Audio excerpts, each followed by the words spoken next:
Hello there. My name's Mark, aka the Canardian Jedi, and this is episode 83 of the Holocron Chronicles podcast. I'm joined, as always, by the dancing man himself, Charlie Garden. Charlie, how you doing tonight? Woo! I'm sporting, for the first time on the show, my repurposed from my old job. I'm sporting the Dragon Snakes here. That is the exclusive X-Wing squadron of which we are all members. And of course, good old Rebel Alliance, which is really where my heart lives because I've always been a rebel. So no, I'm good. It's a good night. We're going to talk about Bad Batch. I made a little bit of a faux pas because we're talking 3 episodes, and I didn't watch episode 6 again. So I'm going to run a little light there. But you know what? We're going to have plenty to talk about, so that's all right. It happens. It absolutely happens, especially when there's a double drop and we usually only cover 2 episodes. Easy little fub to make. It's not a problem. I'm sure we'll make it through.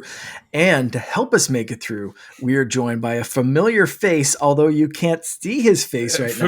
Familiar Buckethead. Peter, how you doing? Here, I'll put this right here. Doing pretty well.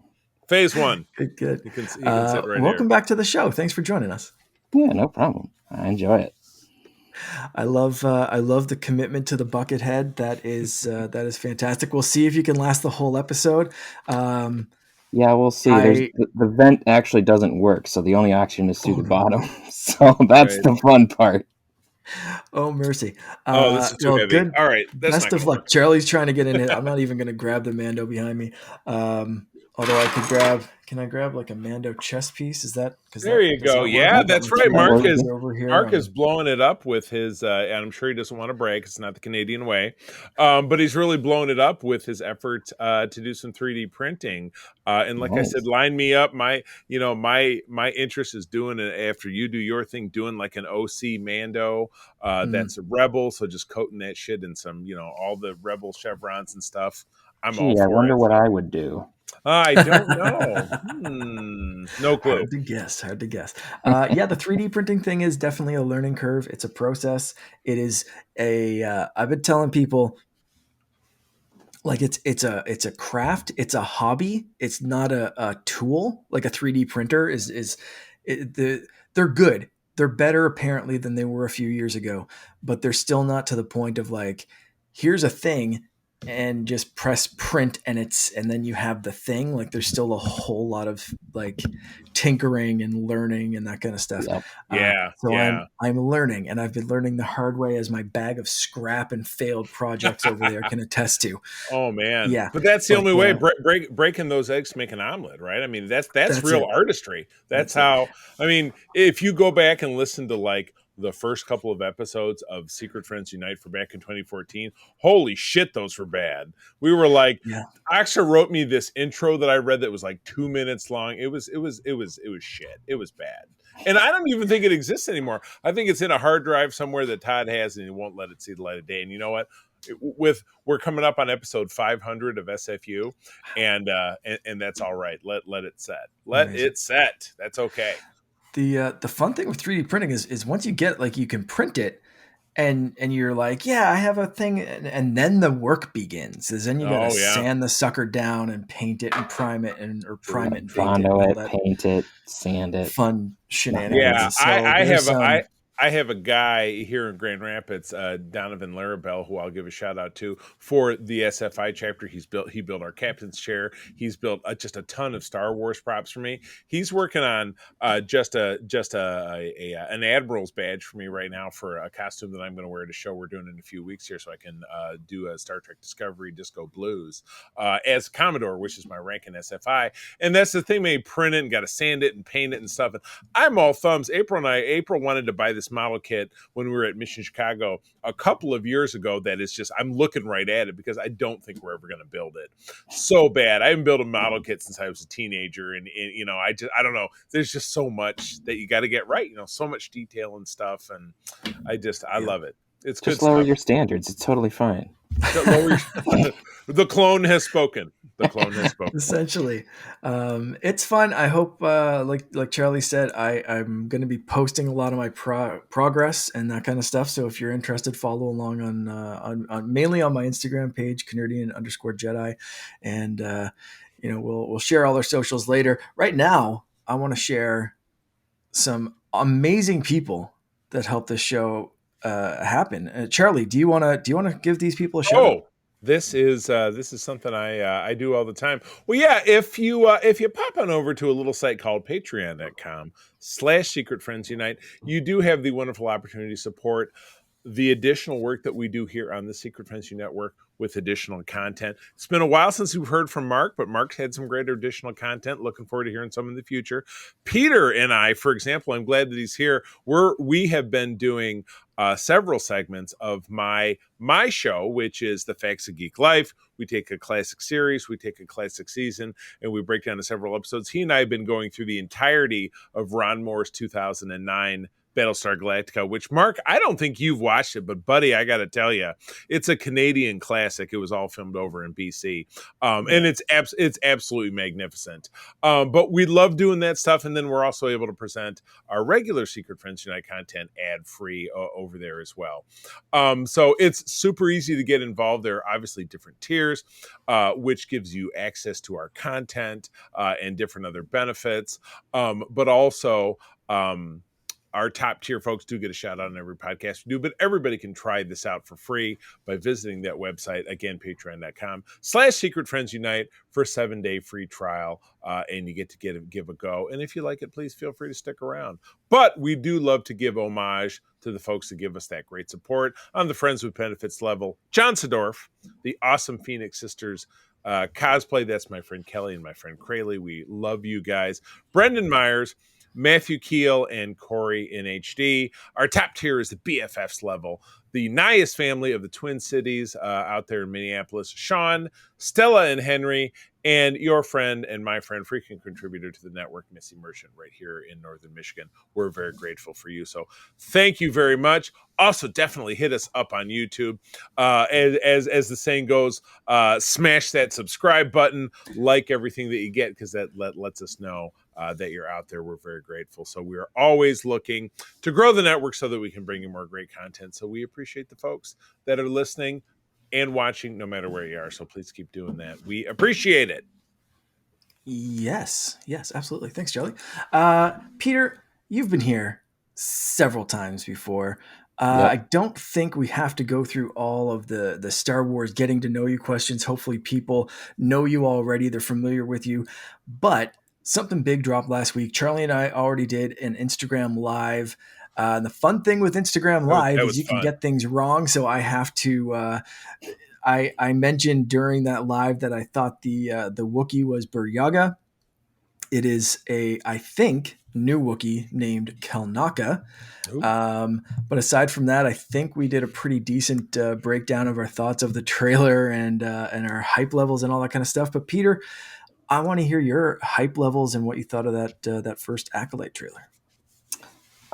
Well, I had to rewatch it because the last time I saw it was last week. So I had to reacquaint myself with what was in it. I was excited that it appears to be High Republic. It is. So that's pretty cool. So the Jedi at the height of their power, all that. Outside of that, and I mean, Wookiee Jedi, awesome. Always wanted to see that. Outside of that, I'm not really sure what to think. In part because my impression from reading things about it was that Acolyte was supposed to be about like the rise of the Sith, or at least having to do with the Sith. Mm-hmm. And there's very little Sith in this trailer, so I don't know what to think of it. Like there's there's a red lightsaber and there's someone standing there going, "Oh, I'm evil." But that was kind of it. There wasn't a master and an apprentice, which you think of when you hear Acolyte. Yeah. And so I'm just sitting here like, gosh, I really hope this is good. Because I just don't know what to think. because it didn't like Jedi. Cool. I've seen lots of Jedi. Sure. Mhm. I like Jedi, but I was expecting Sith, and I didn't see Sith Yeah. other than like a few references. I mean, So in fairness, if I could jump in, this was kind of a $1.49, so it was less than 2 minutes. And for those of us who are seeing episode 1 in theaters, which I am, I know that for certain people brings much consternation, like, oh my God, I wouldn't go see that movie again. But again, I've squared away our tickets. We're seeing it on May 5th, which is the Sunday of that weekend. It's released May 3 through 5. I just want to see Star Wars on the big screen again. I don't care. I'm going to enjoy the moments that I definitely enjoyed 25 years ago. But my point in even bringing it up is that there will be a longer look at the Acolyte contained within the showing of episode 1. Now, that being said, if you don't go episode 1, it'll obviously be on YouTube almost instantaneously. And if it isn't, I would be totally stunned. But well, if to it your isn't point, legally, yeah. someone will. Yeah. I mean, to your point, Peter, I feel you. I mean, if there was something that you were looking for that was very specific and it wasn't there, I could understand how you would say, well, I really don't know what to expect now because I was expecting a deeper dig. But yeah, I think that there's more to come. And Well, I again, know there's more to come. It's a yeah, teaser. That's what these right, are. right. But I'm But just saying, it didn't, there's not a lot for me to latch on to other than it, it, because it, it, I like lore, I like world building, so yeah, I like seeing all these things, right. but It I teased just hope that too it much. actually deals with the Sith and deals Mhm. with the Jedi facing the Sith and dealing with that, and Yeah. doesn't focus on other things that are not relevant to that story. Right, to Right. being an actual Acolyte kind of story. Yeah, exactly. Right. So, Because yeah, a lot. like there was a line in the end of like near the end of the trailer of like it's not about right or wrong, it's about power and who wields. It's like, okay. I don't like that. If that's where you're going, you're gonna have some problems with Jedi versus Sith sort of deal if that's kind of the overarching theme of some of your character development. I mean, a lot of the Yeah. So, other interpretation that I've read is that, hey, this has to have kind of a Rogue One kind of ending. All these characters are going to have to die off because, again, in the council scene that you see in episode 1, ironically, you hear Master Mundi say, well, the Sith have been extinct for millennia. So one of two things leads up to that. Either what he's saying is absolutely correct because everyone who saw a Sith is dead, or right. it's more Jedi bullshit, which, let's face it, Yeah. we Which saw a Daddy Mundi is lot. generally full of that, so Yeah, we saw an absolute ton of that in the sequel trilogy, and yeah, then certainly in Clone Wars and what follows. And that's what brought the Jedi down, is that they were so far right. up their own butts that they Mhm. couldn't see what was coming. That's That was completely the true. real, yeah, that was the real downfall of the Jedi Order. But anyway, Yep. Yep. Yeah. And I'm not saying like there's not going to be things that people aren't going to like or people are going to love because I love the prequels. I'm unabashedly a prequels fan, obviously. well, I would But imagine you would be coming to see episode 1 in the theater. Is that part of your plan? if I can make my schedule work, that's the Yeah, I problem. hear you. Yeah, it's just over that May the 4th weekend. So Because yeah. I'm already going to the John Williams concert on the 4th. Ooh, So very exciting! And Nice. that's here in town. Music. that's here in town.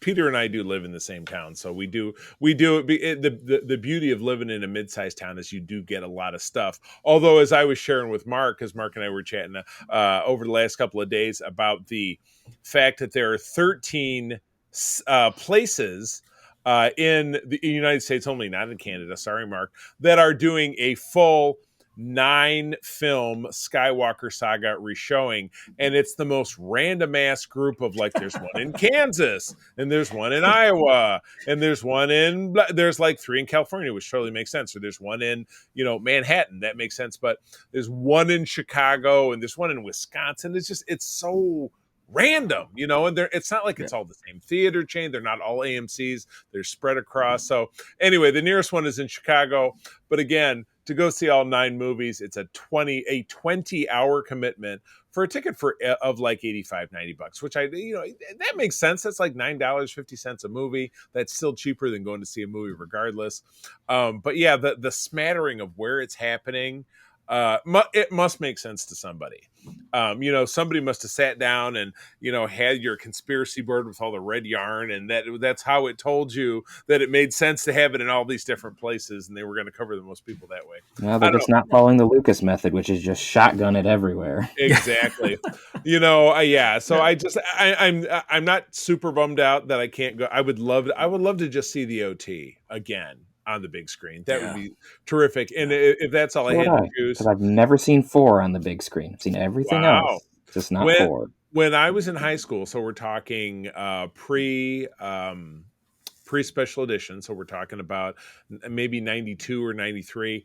I know at least here locally, the Lokes Theaters, which is a Celebration Cinema, that's our chain here in Grand Rapids, did run the original trilogy because that's all there was at that point. Then, of course, we did get the sequel trilogies, which Todd, who's our other SFU co-founder, when he and I were both at Michigan State, those in 1997, those all dropped, and so that was just an incredible thrill to go see those on the big screen. But again, it wasn't the originals. But again, the originals are banned. They don't exist. They don't officially exist anymore. So anyway, now I'm on a tangent. So Mark, really, back to you.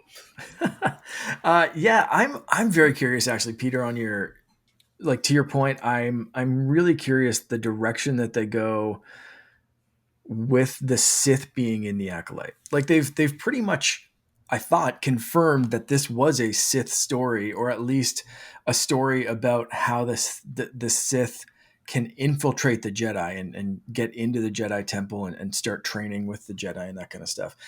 So the Acolyte is a sleeper agent or whatever. How much that ties back to like Sith doctrine? Are we going to see the Master, assuming that this is the apprentice? Um, where does everything end up? Charlie, to your point, if everyone thinks that the Sith have been eradicated, that means that none of these people are making it out alive, or Yeah, that you have a full council full of Kiadi-Mundis going, "What do you mean? There's no such thing yeah. as red lightsabers. Don't, That don't hasn't been yeah. seen in a Don't millennia. don't look Go, over here. Look at the Do we man go. behind have the a curtain. do Why are we you have a doing specific this?" time period for this Yeah. yet? Isn't Like a it? Yeah, BBY or 100 whatever? years It's 100 before, years. 100 Yeah. years before the Phantom Menace, Phantom really, Menace. I essentially. think Yeah, 100 or 100 years 100, before Phantom 150, Menace. yeah. something like that. Interesting. Yeah. I've heard various things, and of course, people are joking. They say, it's 200 years or 500 years. I guess I thought it was on five, but again, the actual time period of the High Republic was between 5 and 100 years prior to the Phantom Menace, I think. Yeah, So I, so I'm just looking it up right now. The Acolyte is yeah, set at the end of the High Republic era, approximately 100 years there you go, before the Phantom Menace. there you go. So that is directly from Wikipedia. The Wikipedia. Bible, the Take Wookiee that Bible. as the Bible. That's Um, gospel. Yes. so yeah, it seems it's the end of the High Republic. Like this is, I'm guessing, leading to the downfall and the tightening up of the Jedi to what we see in the Right, Phantom because Menace. very much described as a Jedi being kind of this kind of hippie commune, like go Yeah, be with the Force and blah blah blah, to where we see them in the Phantom Menace. Everything is very rank and file. yeah, Jedi's are A, B, C, D, E, F, and G, and we got people yeah. living in the temple, and otherwise you're on assignment, and it's very regimented. Then eventually they get folded into this grand Whereas of in the the High Republic. Republic, you had temples and various Yeah, planets all over the right, place. exactly. Like Yes, so wayfinders yeah, and it people that sounds like just go off and yeah, become rock stars for a bit, but technically they're still Jedi. They're just finding right. themselves. But like Yeah, it's not, it's not as strict nearly in the High Republic. yeah, it sounds like being a Um, Jedi was like kind of a bomb gig. But by the time of the Phantom Menace, it's like being in like AP classes in high school, which I never was because I'm not a smart guy. But it's like all homework. It's like, yeah. yeah, that's basically, there you go. That's your Jedi equivalent in the Republic era, is that it's basically all homework, where back, previous, it was Woodstock. It was Woodstock 100 years Mm, prior. Everybody yeah. was hanging out naked, rolling around in the mud, whatever, bro. Jimi Hendrix was playing. You're having all kinds of great times. Yeah, Good stuff. exactly. I can't wait to see more. I'm hoping we see more before that May 4th weekend, but it wouldn't surprise me if this is like radio silence straight through April. They kind of hold on to it tight. Yeah, makes sense. And again, the reason obviously that people are bitching, oh, why isn't it coming out on May 4th? Why is it coming out on on June 5th? Obviously, they're trying to keep the focus on what we're going to talk about tonight, which is the Bad Batch, because they Let's get want to into it. keep that. Yeah, they want to keep that super tight. So yeah, let's party.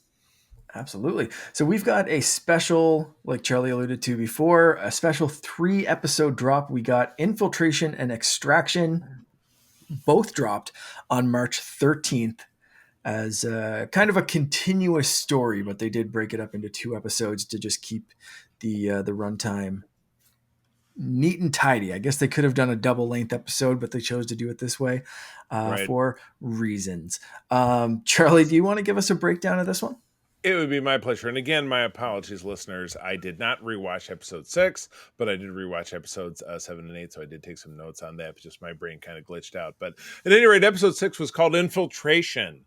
This was written by Stuart Lee. A director was, I got that backwards. Directed by Stuart Lee. Writer was Brad Rao, and aired just a few weeks ago on March 13. Guarded by Rex and his fellow rogues, Ava Singh, the former senator of Raxus, secretly meets with Ryo Chuchi to discuss the formation of rebel movement against the Emperor until a clone assassin strikes. Now, again, great callbacks to the Clone Wars, which you could tell Peter was very excited by his woohoo. This attack fails, and the assassin is captured and pressed for his information on Tantus, which we know is the secret clone experimentation facility that our heroes escaped from a few episodes ago. But another is sent to kill him off before he can talk. Amongst his equipment, Rex's men find a registered listing Omega as one of his assigned targets, prompting Rex to summon the Batch to his base on Teth. Omega and Crosshair relate what little they know about in the Imperial experiments and the clone assassination division formed by Hemlock on that world and at that base. Upon hearing that they have captured one, Crosshair warns them of a secret tracking implant inside the operative. But then the second assassin strikes, killing off the operative. The base is accidentally blown up. And an Imperial retrieval team led by Commander Wolf, arrives to capture Omega. Oh, I was such a dummy because I started watching episode 7 and I'm like, this feels so disjointed. Why don't I remember what happened? You get that quick previously on kind of exactly. recap, and you're like, yeah, I guess that happened. Exactly correct. But so, yeah, did you want me to knock out, because it's a 2-parter? Do you want me to knock out? Yeah, let's jump right into Extraction and do these. All right, cool. Yeah. Extraction is episode 7. Saul Ruiz handling the direction. Jennifer Corbett and Matt Minishevitz, I think, are the writing team. The Bad Batch, Rex, and few surviving troopers make their way through the ruined base, pursued by Wolf's men and the clone assassin, the latter in defiance of Wolf's orders. Ooh. The fugitives launch a shuttle, but then the assassin shoots the vessel down, forcing a crash landing and a rough trek to an extraction by Echo.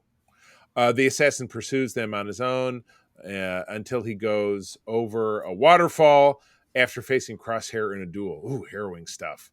At the extraction point, Wolf intercepts them, but after being confronted directly by his old friend Rex and the truth behind the Empire's treatment of the clones, he lets them go. As they depart, Rex advises Hunter that in order to keep Omega safe, they have to find out why she is so important to the Empire. Whew. Wow. Whew. That was very, very heavy stuff. Great 2-parter. I love just the tense action in this one. Peter, what were your initial thoughts on this episode, or these 2 episodes? Well, I was, as you saw, I was quite excited to see Ryo Chuchi again. I quite enjoy that character. And anything that has to do with the formation of the rebellion and all of that, seeing how the clones are involved in that, I've been kind of watching that throughout the entirety of the Bad Batch, because it's like, okay, how are these things going to work together? And so we're seeing a little bit that was kind of cool. And obviously the Empire doesn't want that to happen, so they're going to try to kill people. So I really quite enjoyed that. And then they managed to, I liked that there was a callback to that they learned from previous mistakes and took out the zapper tooth from this clone so that he Yeah. didn't off himself. Right. Yeah. Um, so Very that Hail was Hydra-esque. nice. Yeah, very Hail Hydra-esque, Yeah. exactly. Yes. I did like how they had like this whole tension going on of like Crosshair isn't saying what he fully knows, and so Rex and Hauser don't trust him, and then he's like, "No, I've told you everything," and then he walks into the room where the assassin is, and you just see him like fully like sit up and go like, "I know you," and so that was quite one. It was animated really really well, and two, it was just a really interesting moment of like, yeah, they're in the same program. Like they know who each other are and all of that. So I thought that was really really interesting how they tied that in. Yeah. Um, it Yeah, was I love that like I said, that was the tension. Like you feel that kind Yeah. of like you said, so well animated. I love when they can do that without giving the voice actors any work whatsoever. It's no right. offense to the voice actors, but when the animation can just do it, it's very impactful. Yeah. Well, You say especially in these voice episodes because it's one guy doing Yeah, like we're talking 50 about people. D. Bradley Baker, and I love it because I've been watching Mark, as I'm sure you have, on both on TikTok and Instagram. These basically promo bits for the season, where it's just the actress who plays Omega, and then it's D. Bradley Baker Yeah. who is everyone else. I absolutely love it. What a talented guy, my God! And again, he also crosses over to Star Trek in so much that he is Murph on the animated Star Trek Prodigy series, which you can now see on Netflix with the second season being dropped in France. As Peter was able to uncover, was a weird story in France, but nowhere else. I'm sure it's been yanked by then, but we've all been desperately waiting to see that second season. So anyway, super talented guy with a Mhm. resume as long as both of your arms. Just a guy who has been doing a lot of great work for a lot of years. So much respect to D. Bradley Baker. Yeah. Do you guys, or actually, first, I guess, Charlie, Oh yeah, and what again, I give you one half of my firm analysis, but yeah, I feel like such a dummy for not rewatching episode 6. But I love seeing obviously our masked assassin. We got two of them. We're all very rampant with speculation. Who is this? Is this I've seen some fan theories. Oh, this is a second copy of Crosshair, but this is the one who made it. Some people are saying, is this tech? Is this a Winter Soldier situation? mm, We don't know. We don't know, I but mean, obviously we're going to find out. yeah. Yeah, To it definitely to me it definitely feels a little bit more Winter Soldier possibility just it because is. of how just paying attention to the cinematography and how they right. dwell on the character and angles Hmm. and just how they're using how we look at him Yeah, is making me think that it's more of a Winter Soldier possibility. right, Totally could be a red herring, but just the I way was that right, they're doing it is that's right, where it's making me that's right. think. And you that's what I do was going see to ask. Yeah, you do see that in that interaction in that scene, at the top of the waterfall before obviously Crosshair is triumphant in the struggle between the two of them, where you see our mysterious masked assassin taunting him. Well, this is why you couldn't hack it, you couldn't make it as one of us. More being about a certain familiarity that wouldn't necessarily happen with just some run of the mill clone, even though all these clones, and that is something I noted in the end of my notes for episode 7. I noted it's repeatedly sad and very heartening to see how much the clones resonate, how they are all a brotherhood. You really hear Mm, Rex talk about, I thought that the end of the war would result in us being free as opposed to us having to kill more of our brothers. And that's really what, and again, Rex, everything in this, particularly that the last act of episode 7, really supports what we're originally going to see, which is the three amigos, which is Rex and Gregor and Wolf, that we see in Rebels, how they tend to come together because Wolf couldn't turn his full muscle on his brother, or on any of his brothers, because again, it's clones versus clones. It's absolutely a civil war much like the one we had in, the United States in the 1860s, brother versus brother fighting over concepts. And it's a lot of people that are now starting to populate social media with, is this setting up the next animated series? It could be, I called it Rex and the Rebellion. Could it be what happens beyond this, and Rex taking those first steps to connect with Mon Mothma, even though we see him in exile, obviously in, I think, 3 or 4 BBY, in the, I think, the second season of Rebels, where he's in exile with his other 2 brothers. Yeah. But does he spend maybe several years prior to that fomenting rebellion and uniting clones and maybe leading them to their ultimate end, but not in a good way? So I'm fascinated to see, because again, I feel a swell that might very well end in, maybe our core characters are not going to make it. They're going to pull a Rogue One, or even, like we talked about, maybe the way the Acolyte is going to end, and resulting in seeing how what they do leads to what Mon Mothma is doing, which leads to Andor, which leads to Rogue One, which leads to Death Star, at least Episode 4. Yeah. I don't know. But yeah, I feel a lot of that. There's so much emotion involved in a cartoon, or a kid's cartoon, or however it is you want to describe it, that is so much more emotionally sophisticated than it delivers more than potentially you might expect. And that's why I've really come to love this show, particularly in seasons 2 and 3. I think they really got the job done.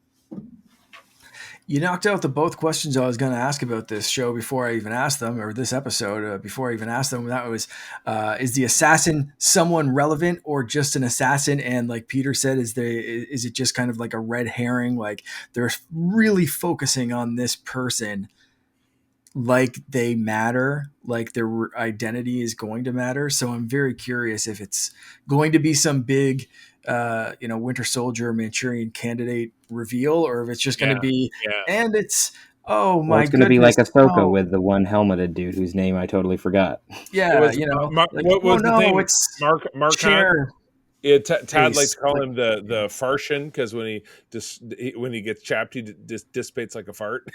yeah.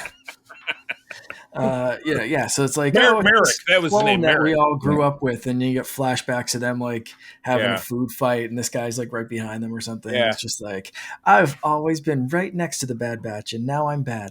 Oh, yeah, right, exactly. Yeah, the guy in the background. Yeah. Yeah, Oh, I was the uh, nerd that everybody picked on, and now I'm except the learning Bad to Batch. live. They always loved me. Yeah, right. Or it's 99. Yeah, Um, right. yeah. Anyway, and then the other one was yeah. Like, are we going to see more of Wolf this season, or do you think it could be a spin-off, or is it going to be left to the imagination? Yeah, Yeah, we What would don't you guys necessarily prefer? I we don't guess is necessarily know anything about any future animated projects that would follow this line. But to Mhm. me, I think that makes the most sense, because again, um, different people feel different things about, I want the Clone Wars to be over. And that's what Todd would always say. I don't care for the Clone Wars. And I don't want to see any more of it.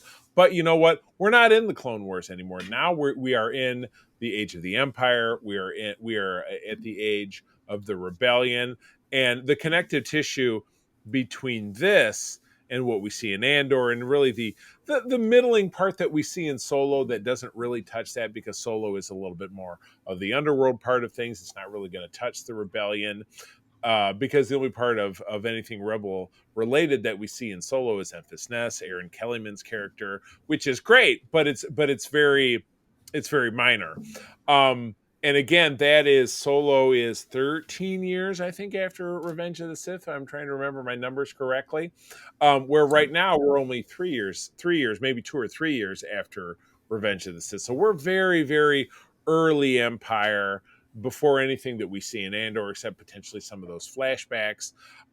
So lots and lots of room for Rex to have some impact. But again, why did we see him in Rebels so desperately dumped into the background, living in exile on some desert world where they're just riding around on an ATRT, and fishing in the desert?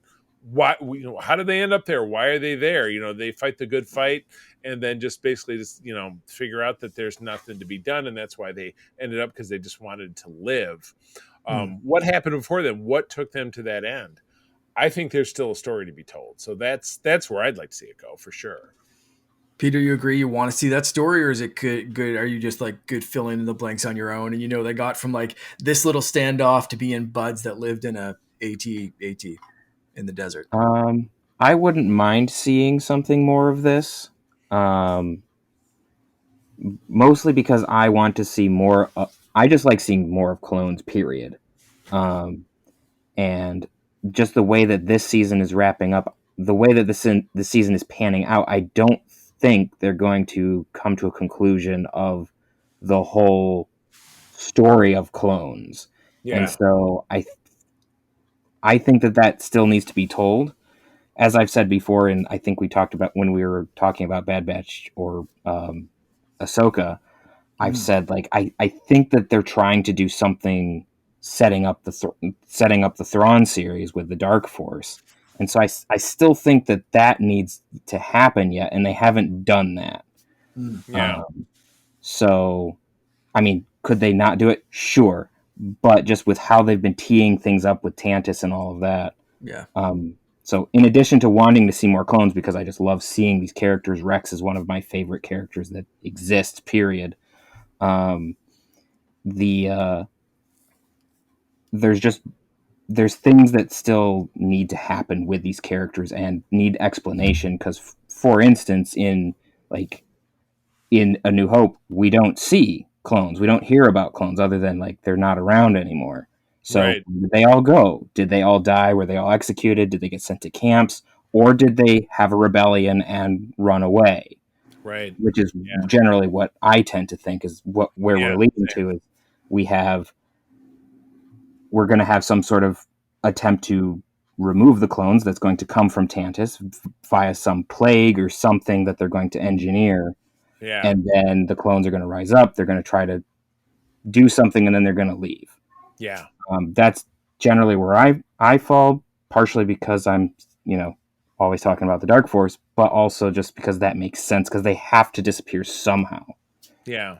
Because you Yeah. can't have like this massive Grand Republic army just Go poof. melt into the rebellion and Right. go nowhere. Because if Yeah. the rebellion suddenly had an influx of the entire Grand Army of the Republic, that's a huge army, Yeah. Yeah. especially at this early point of the Empire where there's stormtroopers, but there's still not tons of them.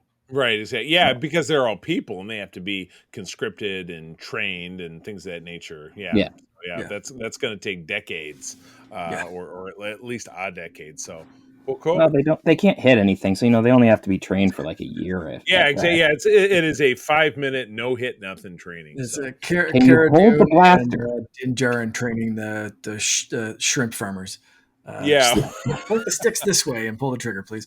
Uh, Exactly, including my buddy Eugene Cordero, who I met on the Star Trek cruise. Awesome guy and a Michigan guy, which I never realized that he is from Southeast Michigan. So, cool. Eugene, I'm sure you have no familiarity with our show, but I enjoyed spending time with you. And go Michigan, go Michigan State. Excuse me, I will not give homage to University of Michigan because I'm a U of M grad, because I'm a MSU grad. But anyway, all right, moving on to episode 8, Bad Woo. Territory.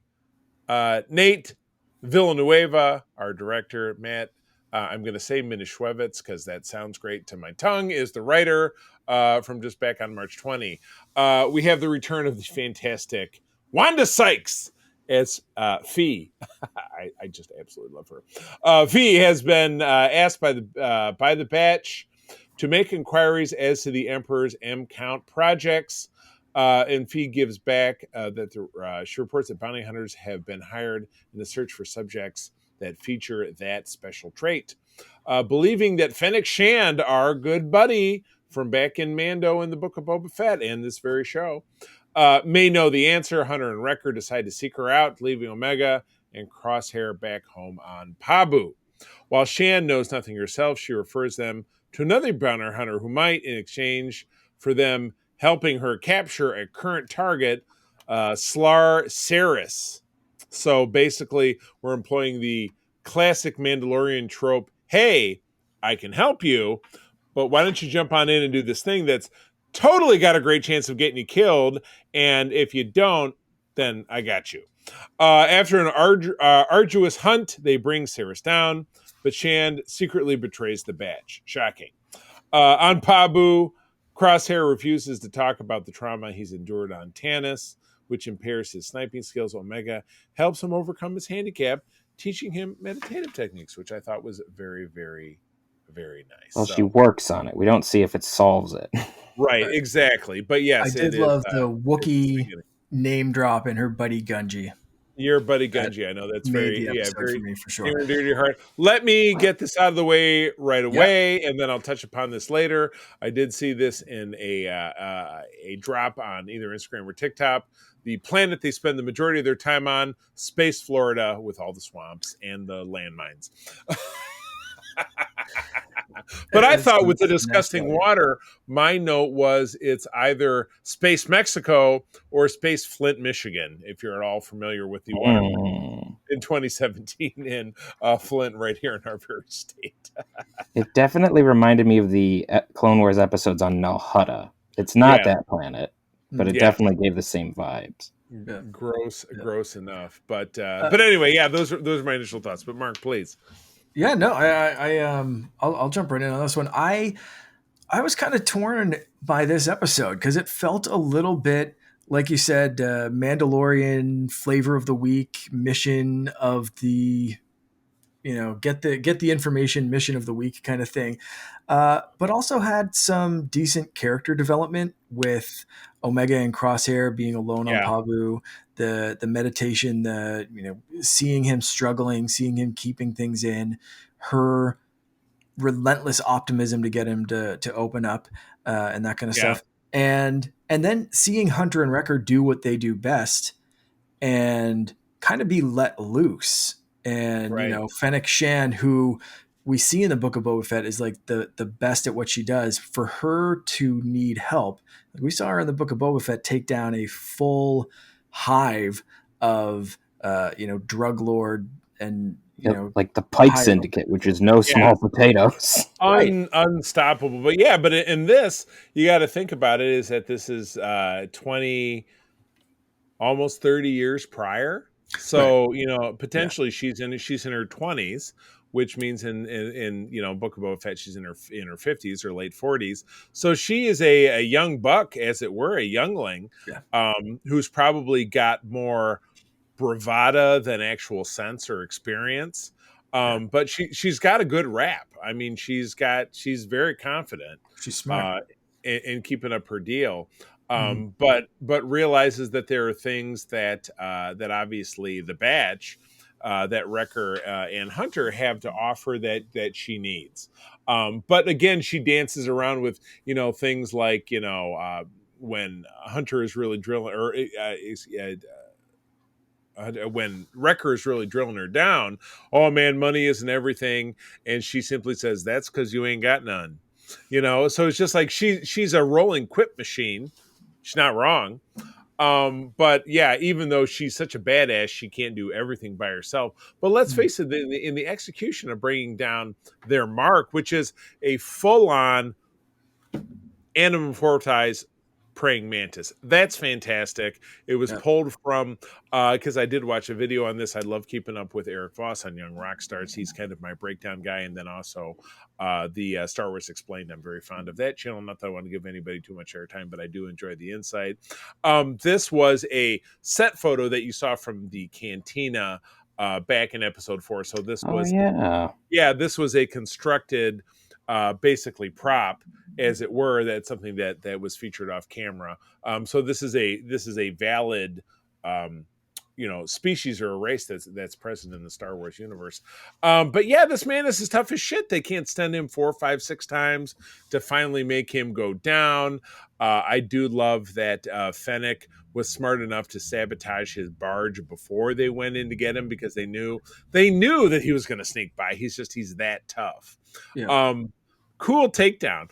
I agree where you're coming from, Mark. It was very samey, in so much that And again, kind of telling because Fennec is a character that came from the Mando averse, or basically the Filoni averse, forward, 30 years from where we're seeing here, that it was one of these, hey, help me do this thing, and then I'll maybe help you out, and blah, blah, blah. But So still ended up in some very cool sequences, I thought, Yeah. which in a lot of ways, particularly being somebody who's not the world's greatest fan of the sequel trilogy, because again, I grew up in the OT time, and the sequels, some parts of it don't really work for me, but a lot of it is segments that work really great, like the Duel of the Fates works really great, or the Droid Factory sequence in episode 2 works really great. You know what I mean? There were sequences in this that really that were really a lot of fun, and I dug it. Peter. I'm kind of in the same boat, which is ironic because there's boats in this. Yeah, right. Lots of boats, Oh, and hovercraft, in Swamp space, swamp Cedar. boats. space Flint, Michigan, exactly. Don't drink the It's water. like the Everglades, Yeah, which is more apt because they had giant crocodiles, which was hilarious. right. Yeah. Very nice. Yeah, exactly. Space Florida. So, for me, I watched this with my brother, and we were at the end of it. We were kind of like, okay, Yeah. what happened? Like, obviously, things happened, but we Yeah. didn't feel like there was a huge progression from the beginning of the episode to the end of the episode. Because at the end of the episode, Hunter and Wreck are like, okay, do you have information for us? I don't have it yet. And we're just like, oh no. I'll give you a call. That was like such a dodge, and being in sales my whole career, I'm like, really? You're gonna give Yeah. me a call? I mean, I'm That's not bullshit right there. surprised, but at the same time, we're just like, oh, dang it. Yeah, exactly. It's Um, like I didn't close this deal. I'm not happy about that shit. yeah, Yeah. because I mean, you could see that Hunter and Wrecker were just peeved beyond all belief, which Oh yeah. I would be too. So like, yeah. So the satisfaction how that ended was just like, eh. I mean, I liked the teaser at the end, Yeah. where we get Fennec betraying them to potentially Ventress would be my guess. No doubt about it. 100% think that's But what we're gonna see. That's what we're gonna see this week. Is simply because they made such an effort of not even giving a silhouette yeah, or a shoulder, Oh, because fully like stoned. that character you can recognize from shoulder and neck because they're just so iconic. yeah, Yeah. yeah. You can immediately tell who that is. So because they spent so much time making sure that we didn't know who that was, that's probably who it is. Because I can't see Fennec Shand calling Cad Bane as much Yeah. as people want to see him again. I don't Yeah. think Right. so. Yeah, I Young think we're Boba, kind of maybe? we're Like definitely cad. another We're kind bounty of cad hunter? bane. I would say we're cad baned out, but Ventress is who I'd like to see, and Boba, we're good. It's like I feel good with those characters myself personally, but Ventress, and again, this series, because again, Ventress was featured so heavily in the promo sequences running up to the series. She's the one who they decided to kind of flip a script, because in a canonical novel with her, Yep. and I believe it was Master Voss, Yep. that she had a romance with him, and then she died, and now she's not. Well, So, Grievous killed her. well, I'd like to see how they flip that around, because again, canon Yeah, sources. this is going to be a little bit more of a explanation than what they did with the Ahsoka book, because when at the beginning of the Ahsoka book, which is different from the ending of season 7 of the Clone Wars, it's not that different. So you can like Yeah, yeah. finagle it a little bit, but with this one, it's like, no, she dead. She's So straight how are up. you going to work that out? That Ahsoka book is a rare one that April read that I didn't, so she knows more about that It's than pretty me. good. Yeah, I might have to have that. Right there. There are I've a got lot of like the names that show up in season 7, and in Rebels, that's where they kind of are. So that's yeah, kind of fun. excellent. But yeah, so I did like the interaction between Omega and Crosshair. That was really, really good. Big time, big time. Some good character development there. I like how Crosshair is like slowly being opened back up into the Batch family. So that's Yeah, really good, really healthy.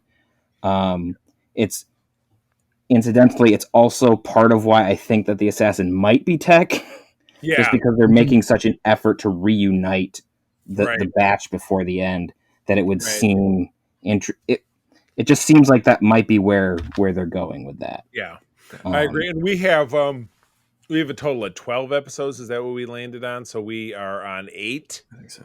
Yeah. Is it 12? Yeah. So we I got a thought it little was bit more even time. maybe 15, wasn't it? I don't I think remember the there's full quite a few number. left. Don't you would think we'd be more prepared, but we're not. So feel free to add us on Threads or add us on Instagram or Facebook at Secret Friends Unite and let us know. Yep. Unless Mark's 15 currently looking episodes. it up. Haha. 15. So we definitely have some room to wiggle. So they're definitely drawing that out and building a greater story. So Yeah. yeah, awesome. Mark, we've talked. Have you talked? Are we good? I What are think you so. Yeah, thinking? I'm really curious if it is Ventress or if it is someone else. I don't know if it was established in Book of Boba Fett, and I'm kind of rewatching that series right now. Is it ever established that Fennec and Boba knew each other prior to him saving her? I It seems don't. like they didn't know each Yeah, other. it doesn't feel Yeah, like. Yeah, At least from what I gleaned from the few scenes that they had when she woke up after he took her to right. the Because he simply computers. rescued her because he was on the spiritual journey after his time with the Tuscans that he wanted to do right, which is why he ultimately saved her. And then the two of them decided to overthrow Jabba's empire and then say, "Hey, we're going to be criminals, but we're going to be good criminals." I mean, let's face it, though, a lot of what happened in the Book of Boba Fett doesn't make any goddamn sense, but that's okay. So It does seem like that was their direction. for me, I was wondering if this would again be something that makes something that already came better in retrospect. Like if you watch this first, Sure, yeah, is get a like, little Filoni more tends to be background. they good at have that, like at yeah. least a little professional banter back and forth kind of thing of like, hey, I'll give you a job. I know you're up and coming. You're up and coming too. Cool. Let's get along. Here's a tip. Go get them for the Empire. You'll be in Darth Vader's good graces. This could also just like straight up be someone from the Empire, but I guess she says the Yeah. Empire like Yeah, Yeah. she references the Empire tangentially because originally when the yeah. hologram popped up, I thought, well, maybe she's contacting Hemlock directly or something. I straight up thought Vader or yeah, Hemlock would make a good Yeah, as I well. don't think we'll see Vader in this. I mean, they pulled out the stops by bringing back Ian McDermott, which was Yeah. amazing. Yeah, True. big time. Um, Big True. time. but Yeah. I'm not sure that we'll see Vader just because if I remember correctly, he's kind of in the shadows in the beginning of the Empire, like the really Mhm. really early bits, and Yeah. then he becomes more of like the feared tool of the Emperor. Right. Yeah, because really, even if you follow in even hit the early, like volume one of the Marvel Darth Vader comic, his function seems to be really being an enforcer of wiping out the extension of Order Right. 66, and that's really what he's working on, is finding those last Jedi and squeezing them out and different squads. And this we meet Dr. Aphra, and she's a part of that project of finding out all that kind of stuff. So Yeah. yeah. Yeah, Cool. most def. Cool. I Yeah, think that pretty much wraps it up. Peter, thank you good for deal. joining us. Yeah, Yeah, no good problem. seeing you. Glad to have, and we've never seen his face, so you don't really know. We don't know if that is Peter. I'd like to It believe it. could be my twin. You never know. Hey, Peter does actually have a twin, so that's what makes it so funny. But yeah, Peter, where do people find you out there? I know you're very selective about your social media, but lay it on us. Selective as in just not active. You can find me on most platforms at Petrus Aquinas. Um, I don't really do much of anything, but if you poke me, I might say something.